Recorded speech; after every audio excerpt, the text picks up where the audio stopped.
délivrance et joie. Cœur à cœur, cœur à cœur.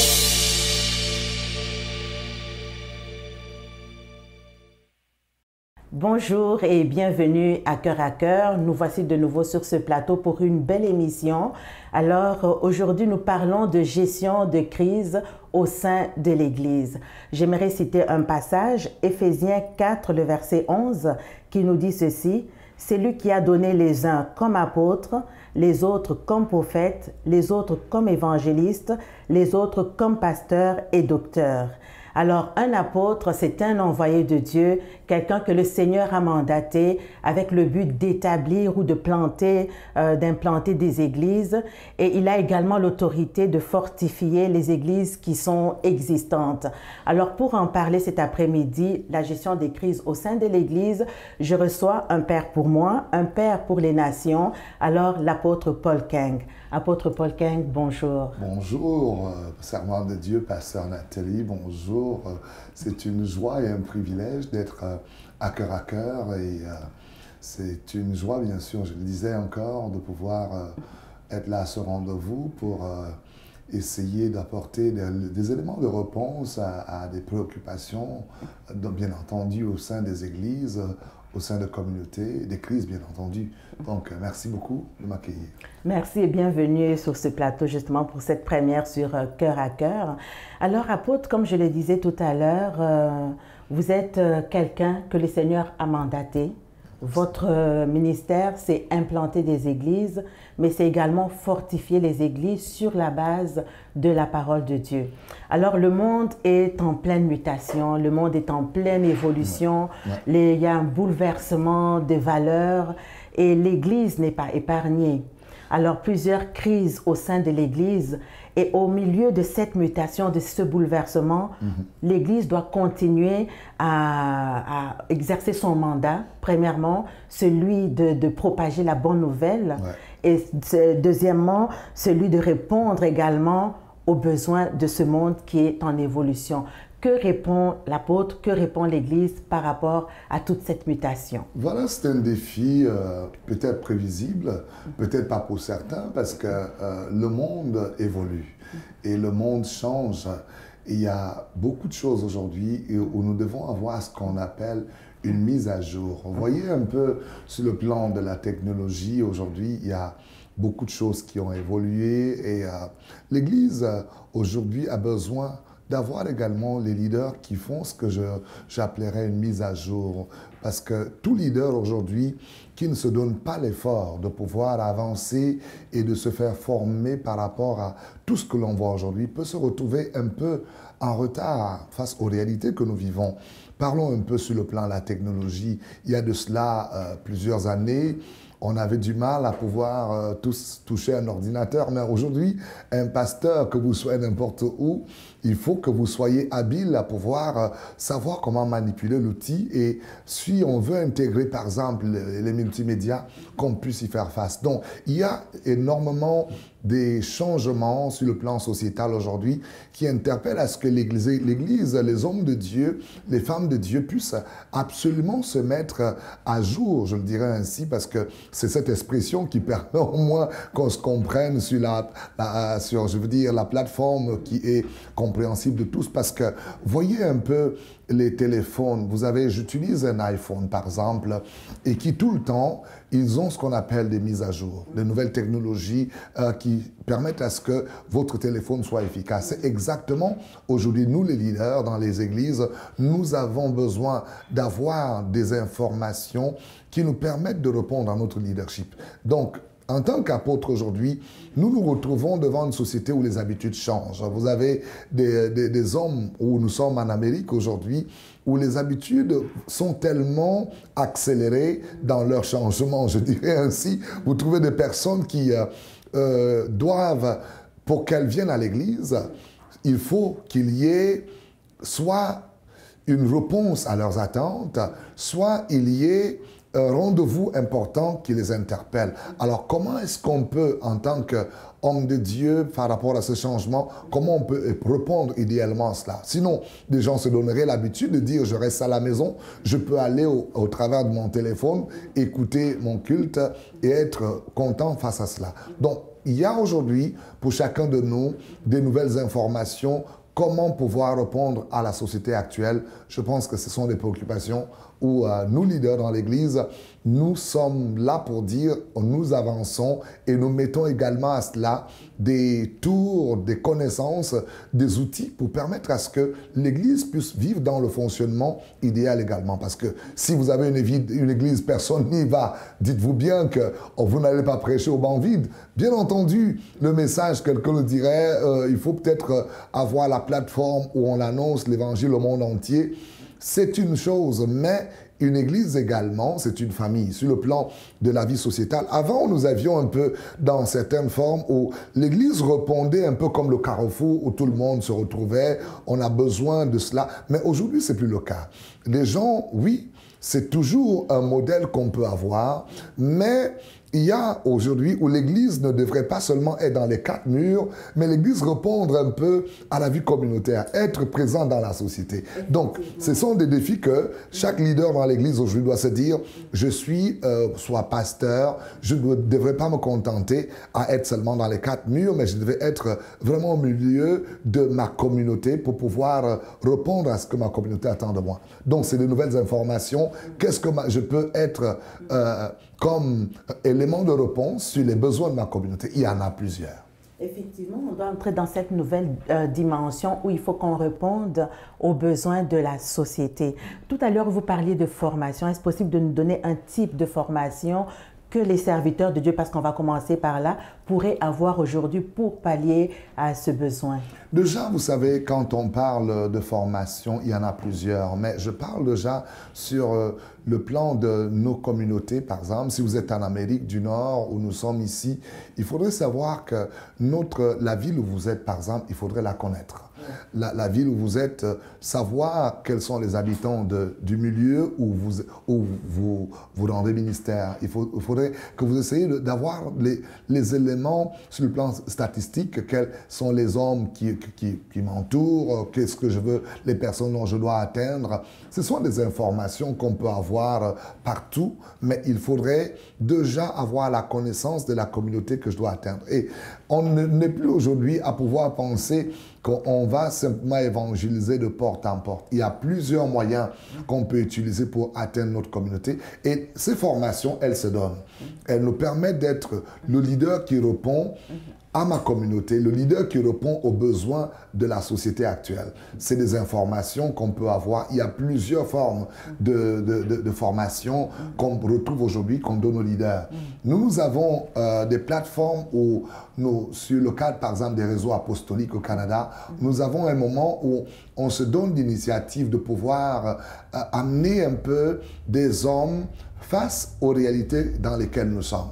Des réalités où il y a aujourd'hui le plan politique, où il y a certaines choses qui sont annoncées, il faut le savoir. Sur le plan de la technologie, qu'est-ce qui peut être utile aujourd'hui pour rendre une église efficace dans le milieu dans lequel l'église est?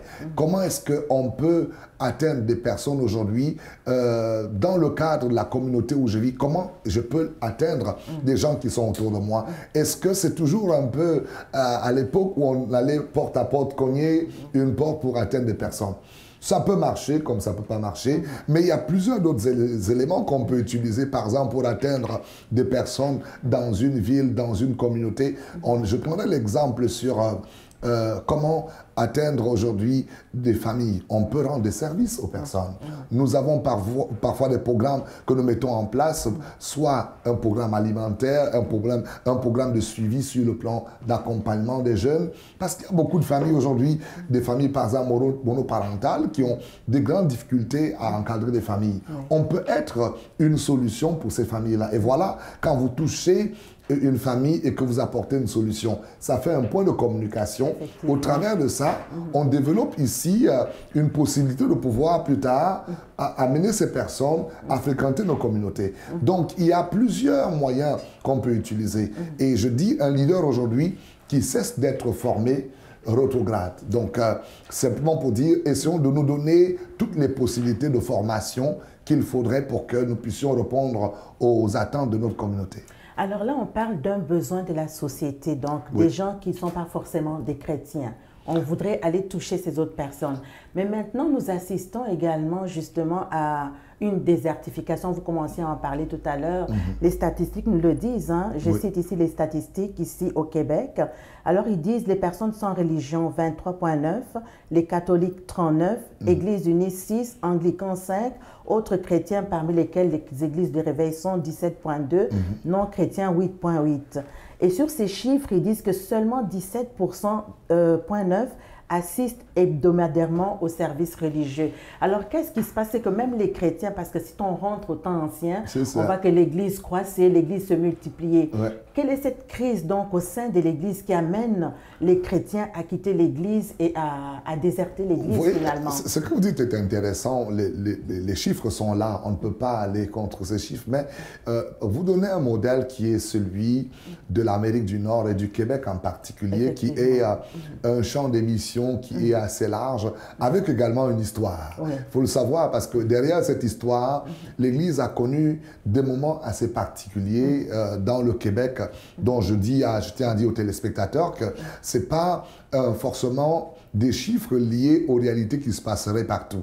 Je vous donnerai d'autres coins du monde, d'autres parties du monde où les églises sont bourrées du monde. Il y a, ne dites pas seulement l'Afrique, on a même en Europe, bien sûr l'Amérique latine, vous avez le Brésil, le Brésil, l'Uruguay, l'Argentine, il y a une croissance, même le Mexique et même en Amérique. Mais on a un phénomène chez nous ici au Canada, c'est que l'Église a connu une récession avec des histoires assez particulières. On a eu par exemple la Révolution tranquille où les personnes sont parties de l'Église, mais un grand champ d'émission encore.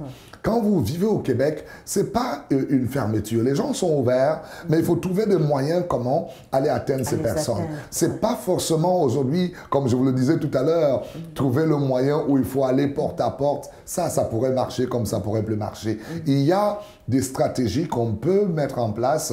Si vous êtes au Québec, on va vous apprendre en tant que missionnaire ici que aller toucher un Québécois de la souche, ce n'est pas forcément parce que tu viens avec une Bible. Il faut créer une relation. Et comment je peux créer une relation avec ma communauté? Il y a plusieurs moyens comment on peut essayer de trouver des formes. Ça prendrait un peu plus de temps, mais c'est efficace. Donc, il faut savoir communiquer, il faut savoir trouver un pont pour amener ces personnes à pouvoir nous écouter. À nous, déjà nous écouter, parce que ce n'est pas nous rejoindre le point cible au départ. Il faut trouver à ce qu'on puisse communiquer à ces personnes la bonne nouvelle que nous transportons. Et pour qu'elle soit également écoutée, il faut trouver une plateforme qui puisse nous amener à communiquer. Donc ça, c'est le point important. Quand on l'atteint, vous allez vous rendre compte que ce n'est pas difficile. Les Québécois, ils viennent au Seigneur et c'est un peuple extraordinaire. Et le phénomène qu'on a également, qui est celui-là des immigrants qui viennent dans ce pays et qui, à un moment, peuvent bien commencer à venir à l'église, mais sont confrontés face aux réalités qui ne sont pas de la culture et des réalités. Parce que on a plus de temps quand on est parfois dans certaines parties du monde. Vous avez une société ici où le temps devient difficile à gérer. Les distances sont longues et quelqu'un qui... Nous avons des membres qui sont chez nous au Réveil des Nations, mais qui habitent parfois 45 minutes de voyage pour venir à un culte. Donc vous allez vous dire, cette personne, si elle vient une fois la semaine, c'est avec beaucoup de sacrifices quand même. Et ce sont des réalités qui sont là. Et le travail également, une société où on est complètement esclave au travail. Donc le travail nous donne simplement de gérer le temps du repos, un petit week-end soit pour se reposer et tout le temps on est au travail. Donc ce n'est pas seulement l'église, même dans le cadre familial, il y a de grosses crises parce que les enfants sont délaissés et les épouses et les foyers, on se voit très peu. Donc c'est des problématiques qu'on ne retrouve pas ailleurs. Donc quand on est face à cela, on est devant une société où il faut se donner une autre manière de concevoir comment les gens peuvent venir. Nous avons des cultes de dimanche où il y a des gens qui viennent 2 fois le mois. Parce qu'il y a un dimanche où ces gens travaillent, il y a un dimanche où ces gens ne travaillent pas. Alors vous allez vous dire, l'église, vous venez, un dimanche c'est plein, un autre dimanche, il y a des places vides. C'est une réalité qui est contextuelle sur les réalités que nous vivons ici. Oui. Donc, quand vous êtes face à une société pareille, il faut développer davantage des moyens pour aller atteindre des personnes qui peuvent, c'est pas combler le vide, mais qui peuvent être, quand d'autres sont occupés, que cette personne soit présente. Donc, c'est quand même assez complexe. Mais quand on va voir un peu la vie de l'Église sur d'autres cieux, c'est contraire à ici. Pourtant, un grand champ de mission, mais nous disons, c'est complexe quand on ne connaît pas, mais il y a quand même qu'on peut avoir des résultats agréables au niveau du Québec également. Effectivement. N'empêche que l'Église subit quand même plusieurs luttes. On a vu des luttes intestines, des luttes à l'intérieur. Il y a des gestions et des crises également à gérer au niveau de l'Église interne. On voit des luttes entre chrétiens, on voit des luttes entre pasteurs et brebis. Écoutez, ça j'aime bien ce qu'on aborde dans cet angle pour dire, ça fait partie de la vie des hommes. Oui. Le quotidien où on a les hommes, c'est des lieux où vous devez vous attendre à gérer des crises qui peuvent un jour commencer par une histoire, finir par une autre, et on finit par s'habituer et à trouver des solutions. Ça fait partie, depuis la jeunesse un peu, où quand l'homme se rencontre avec la première épouse qu'il a, une crise commence là. Alors maintenant, dans la vie de l'Église, il y a des multiples crises entre les enfants de Dieu qu'il faut gérer. Il y a la Bible qui nous donne comment un modèle, comment le régler. Ton frère a péché contre toi, va vers lui, appelle un témoin, ça ne va pas, appelle, ok, tu le conduiras au conseil pastoral, ainsi de suite. Mais écoutez, nous sommes aujourd'hui dans une réelle situation que j'appelle parfois, qui m'interroge moi, parce qu'on peut encore régler les problèmes des brebis. Ça va parce qu'on est pasteur. Mais il y a parfois une grosse préoccupation dans la francophonie, où on peut avoir un conflit entre hommes de Dieu, serviteurs de Dieu, et qu'on manque vers qui aller s'adresser. Pourquoi? Parce que vous allez retrouver certaines personnes qui ne se réfèrent à personne, et qui ne s'associent à personne, et qui peuvent causer n'importe quel dégât, et que personne ne puisse leur poser une question quelconque par rapport à ce qu'ils font. Ça, on retrouve des cas parfois isolés comme cela. Mais dans la grande famille de l'Église, il est à savoir que quand vous allez dans une église ou quand vous avez soit un leader, il faut que ce leader puisse avoir un point de repère vers un autre leader, vers qui l'Église puisse aller quand il y a une crise et que cette personne soit interpellée.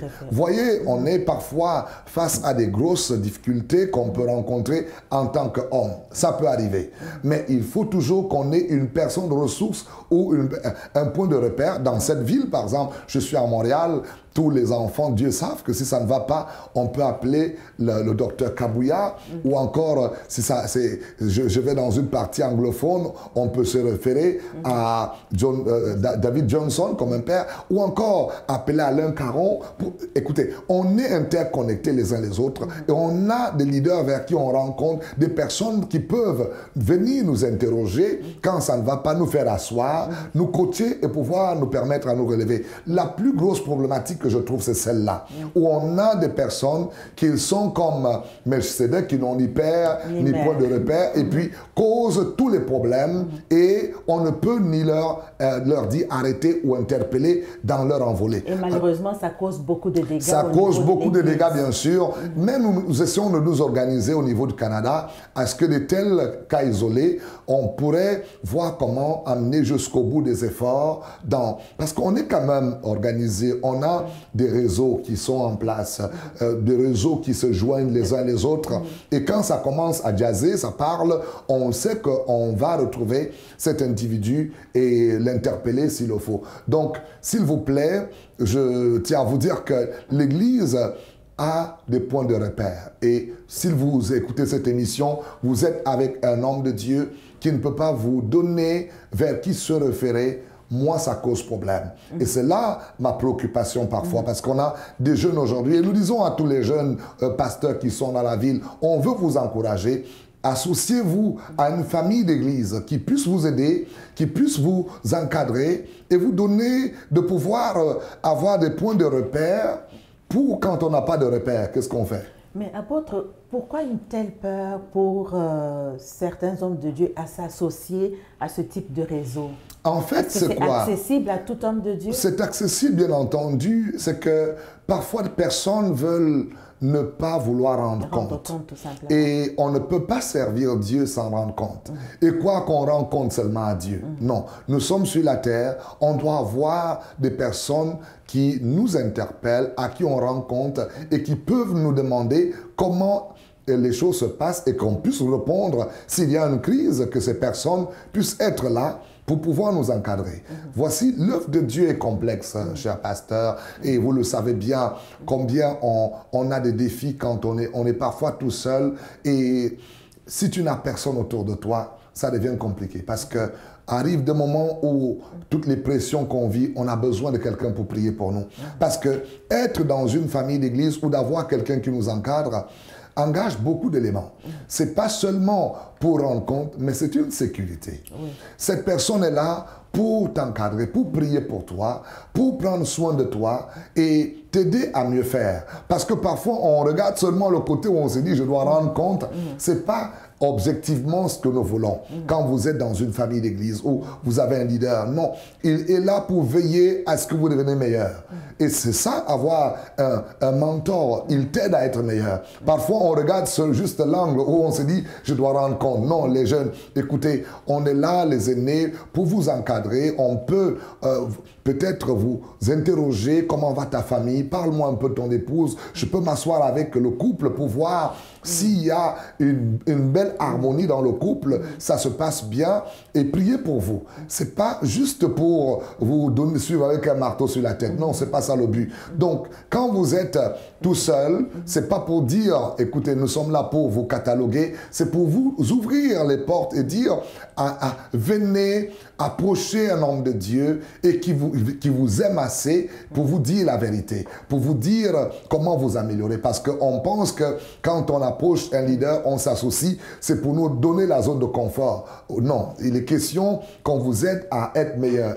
Vous aider à être meilleur, c'est parfois vous mettre un peu inconfortable pour que vous vous améliorez. Donc voilà un tout petit peu comment je pense que sur de telles crises aujourd'hui qu'on retrouve beaucoup dans la francophonie. Quand vous allez dans la zone anglophone, c'est assez remarquable. Vous allez vous rendre compte que c'est compris depuis même l'éthique du bas âge. Quand on grandit, on respecte les aînés. On va vers les aînés pour avoir des instructions, pour être en sécurité. Mais chez nous, les francophones, on pense que l'aîné, il faut le mettre à côté parce qu'on peut mieux faire. C'est avec tort qu'on le fait. Et je dis bien à tous ceux qui nous écoutent, référons-nous aujourd'hui à aller vers les aînés. Ils ont déjà eu beaucoup de labeur, d'expérience, qu'on peut en profiter. Vous savez, une fois, pasteur, je me retrouve avec un homme de Dieu un jour qui était un enseignant par rapport à la foi. Et j'avais un réel problème par rapport au message de la foi parce que je trouvais que les choses étaient tellement si longues. Et puis, cet homme me dit, écoute Paul, veux-tu que je te donne un enseignement d'1 heure par rapport à la foi, où tu veux passer 20 ans à apprendre ce que j'ai pu apprendre en 20 ans par rapport à la foi. Et cet homme, je vous dis, ce fut une belle expérience. Vous savez combien j'ai choisi, j'ai parlé que je voulais 1 heure, mais en 1 heure, j'ai reçu du trésor. Avec une belle expérience que nous avons eue d'un voyage d'une ville à une autre. J'ai vu la foi en action. Et depuis lors, ça m'a permis de grandir. Seulement être exposé à cet homme qui a été un mentor m'a permis de grandir et d'expérimenter quelque chose de meilleur. C'est pourquoi nous disons, si il y a des crises, à pouvoir retrouver un homme de Dieu, vous avez ce petit numéro en bas de l'écran, appelez-nous, nous serons heureux de pouvoir vous orienter ou encore vous accueillir. Nous avons assez d'espace pour accueillir les hommes de Dieu qui veulent avoir un mentor ou un coach. Cœur à cœur, apôtre. Oui. Vous dites que vous êtes un aîné justement dans la foi, un aîné dans l'apostolat. Donc, nous vivons plusieurs crises. Il y a également cette crise que les hommes de Dieu vivent sur leur plan personnel. Cœur à cœur. avec toutes les pressions, parce qu'en plus plus de 2-3 décennies de ministère, vous en avez vu des belles, vous en avez vu de toutes les couleurs. Est-ce qu'il vous est déjà arrivé de penser à abandonner? Ça, excusez-moi, mais parce qu'il y a des gens, oui, cœur à cœur, il y a des gens qui ont abandonné, hein? Il y a des serviteurs de Dieu qui ont abandonné. Oui, sous la pression, est-ce possible de céder? Cœur à cœur, c'est une pensée être vraie qui peut venir très souvent.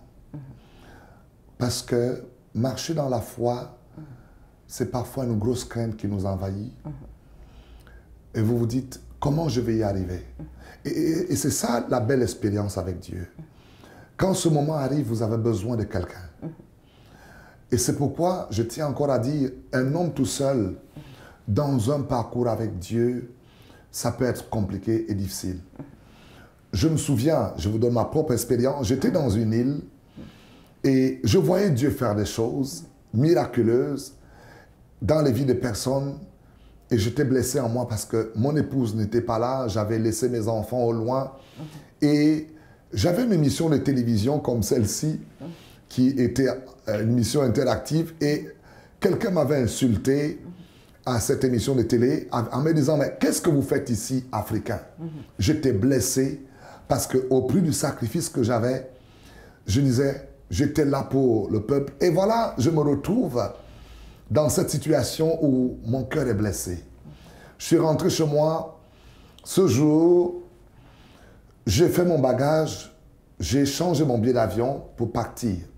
J'étais en plein séminaire, les gens m'attendaient, mon vol devait avoir lieu à 19h, les gens étaient rassemblés déjà à partir de 18h. Je devais partir et je ne voulais pas que quelqu'un le sache. C'était un abandon. J'étais frappé en plein visage par une parole qui m'avait détruit totalement. Et là, mon téléphone a sonné. Quelqu'un qui me dit, « Apôtre, si vous savez combien vous êtes une bénédiction pour moi. » J'ai répondu à peine, mais ces paroles venaient du ciel. C'était Dieu qui avait envoyé cet ange pour m'encourager et me dire combien elle était bénie et que vraiment, j'étais toute une source de bénédiction pour le CPI et m'encourager. Je vais lui dire, écoute, j'ai compris. Je veux raccrocher le téléphone, je prends ma voiture, je suis reparti à l'église. Les gens étaient là, m'attendaient. Personne n'a su que j'étais en train d'aller m'enfuir pour prendre mon vol pour m'en aller. Je peux m'imaginer qu'il y en a plusieurs qui sont dans de telles situations. Je vais vous donner un exemple biblique pour vous montrer un peu comment ça peut arriver. Voici le premier roi d'Israël appelé Saül. Il est en train de partir. Il y a quelque chose qui l'attend en chemin après que son père l'ait envoyé. Il avait perdu les ânesses. Il arrive dans son parcours que pendant qu'il est en train d'y aller, il arrive à Zouf, un lieu de découragement. Zouf est le lieu de découragement qui atteint toute personne. Même Jésus est arrivé à Zouf. Et pour répondre, le maître Jésus dit, « Père, peux-tu éloigner cette coupe ?» Donc, quand Zouf arrive, Jésus lui-même a eu l'encouragement des anges. Écoutez, là, à cet endroit, le serviteur qui était avec Saül lui dit, « Écoute, ne te décourage pas. Allons-y, même s'il faut donner l'offrande. Moi, j'ai une monnaie, je te la donne, on va donner à l'homme de Dieu. » Et voilà si la raison d'avoir autour de nous quelqu'un pour nous encourager quand ça va mal. Moi, autour de moi, quand ça va mal, je prends le téléphone, j'appelle. J'ai mon épouse également qui est là. Quand ça ne va pas, je lui dis, chérie, est-ce que tu peux prier pour moi? Est-ce que tu peux dire une parole? Est-ce que tu peux chanter un peu, mettre mon cœur dans la joie? Et toutes ces choses peuvent arriver, bien sûr, à tout homme de Dieu.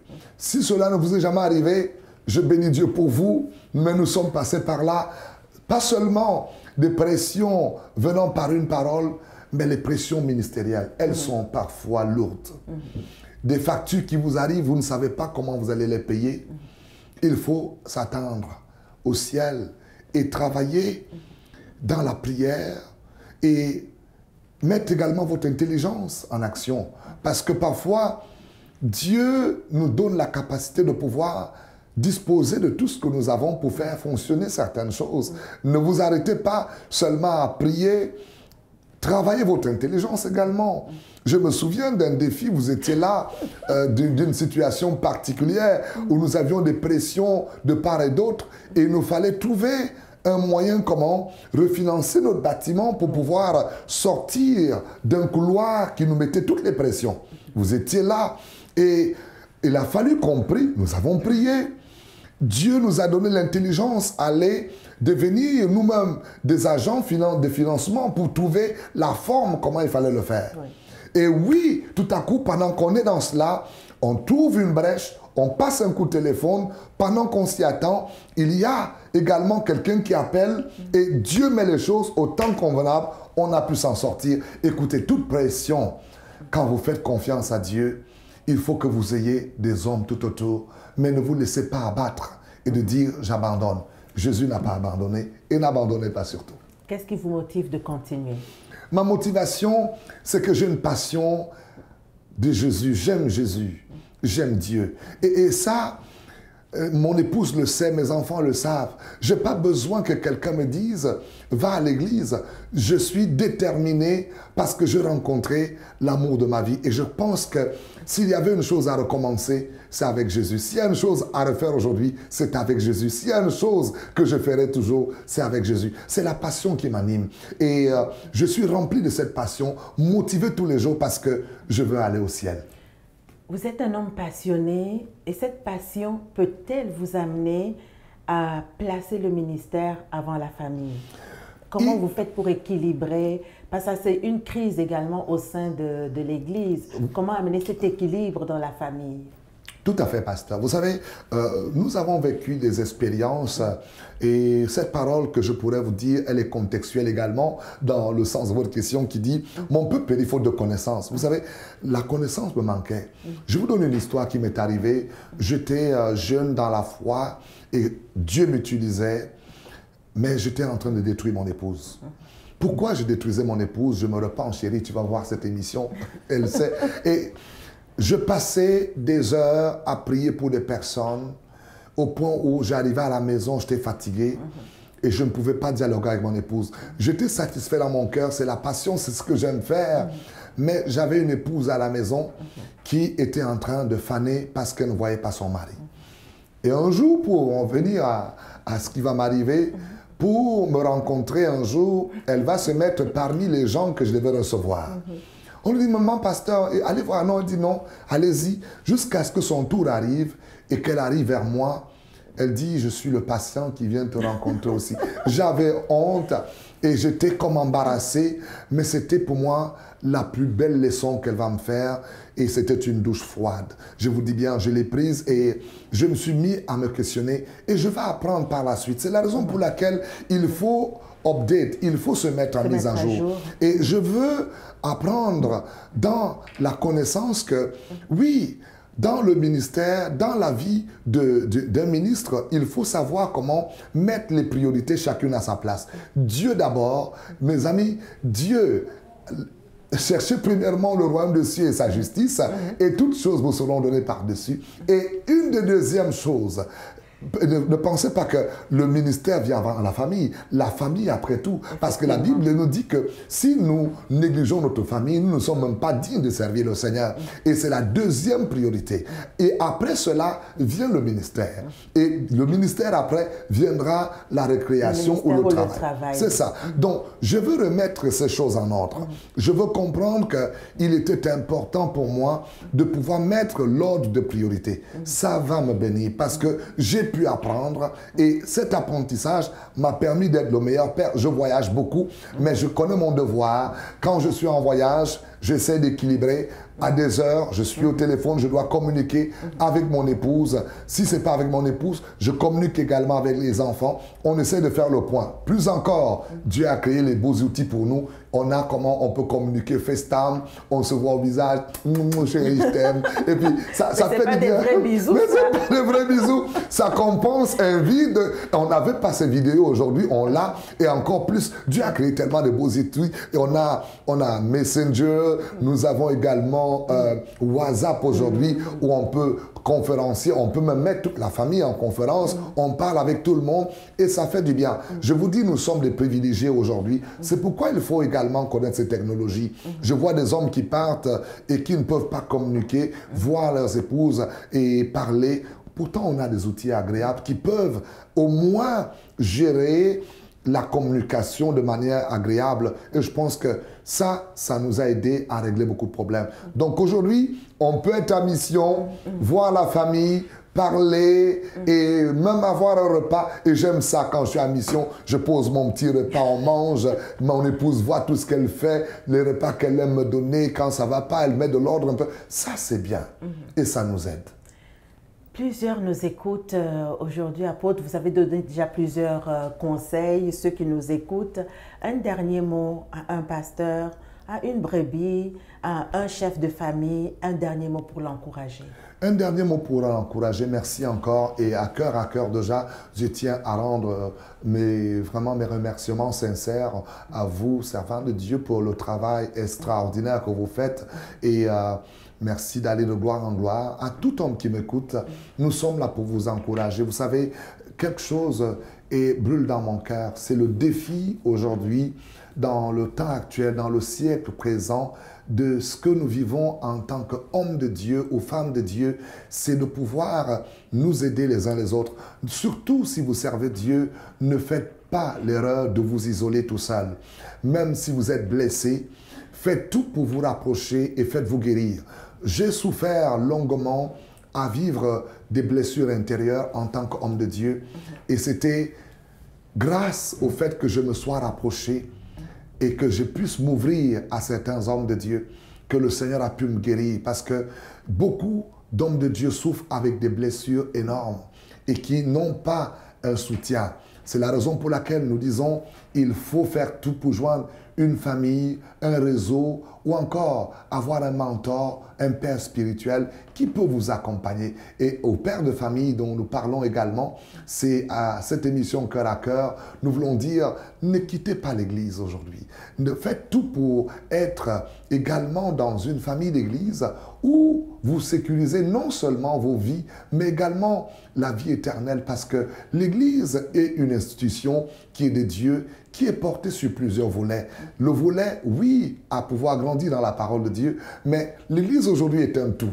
Je vous ai dit tout à l'heure que l'église répondait non seulement à la vie spirituelle, mais à cause de la valeur ajoutée aujourd'hui en nous les hommes de Dieu, les leaders, nous répondons également aux besoins sur le plan sociétal, sur le plan de la commune. On est présent à pouvoir encadrer nos jeunes, on est présent à pouvoir aller donner un conseil à nos communes, à la vie politique également. On est partisan à pouvoir être là pour donner également un mot pour valider et valoriser ce que nos jeunes ont. Donc l'église aujourd'hui est une grande famille. Nous disons à chacun de vous, s'il vous plaît, si vous n'avez pas une église, je vous donnerai l'opportunité de m'appeler à ce numéro, s'il vous plaît, et de pouvoir venir à nos cultes merveilleux. Nous sommes à Montréal. Ça me ferait un plaisir de vous accueillir au 11 630 boulevard Rivière-Prairie. C'est une merveilleuse famille. Allez dans une église, ne restez pas à la maison. C'est une belle famille. Pasteur, oui, je pense que... Un gros merci, nous avons épuisé notre temps.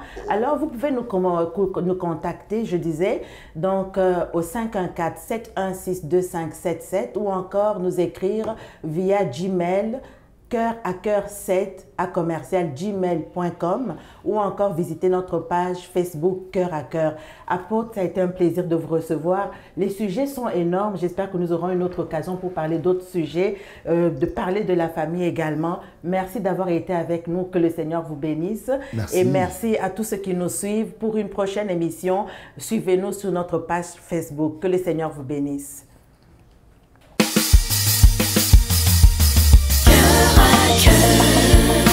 Témoignage puissant, cœur à cœur, consolation, transformation, cœur à cœur, délivrance et joie, cœur à cœur, cœur à cœur.